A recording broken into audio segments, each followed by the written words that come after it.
નવરાત્રીમાં ગરબા રમવા માટે થનગની રહેલા ખેલૈયાઓ માટે હવામાન નિષ્ણાત અંબાલાલ પટેલે માઠા સમાચાર આપ્યા છે।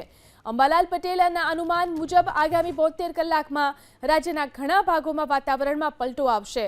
22મી સપ્ટેમ્બર સુધીમાં વાદળછાયા વાતાવરણ વચ્ચે નવરાત્રીની શરૂઆતના દિવસોમાં વરસાદ વરસવાની અંબાલાલ પટેલે શક્યતા વ્યક્ત કરી। એટલું જ નહીં, બંગાળના ઉપસાગર અને અરબ સાગરમાં સિસ્ટમ સક્રિય થતા 29મી સપ્ટેમ્બરથી 3જી ઓક્ટોબર વચ્ચે ગાજવીજ સાથે ભારે વરસાદ થશે। દક્ષિણ સૌરાષ્ટ્ર, દક્ષિણ ગુજરાતની સાથે મધ્ય અને ઉત્તર ગુજરાતમાં પણ વરસાદ થઈ શકે છે। તો દરિયાકાંઠાના વિસ્તારોમાં અતિ ભારે વરસાદનું અંબાલાલ પટેલે અનુમાન વ્યક્ત કર્યું છે। નવરાત્રી અંગે જોવા જઈએ તો પણ હવામાનમાં પલટો આવશે અને નવરાત્રીની શરૂઆતમાં વરસાદ થવાની શક્યતા છે કોઈ ભાગમાં, પરંતુ તારીખ 25મી સપ્ટેમ્બરે પણ હવામાનમાં પલટો આવશે અને તારીખ 29થી 4 સપ્ટેમ્બરમાં રાજ્યના ઘણા ભાગોમાં ભારે વરસાદ થવાની શક્યતા છે। કેટલાક ભાગમાં અતિ ભારે વરસાદ થવાની શક્યતા રહેશે।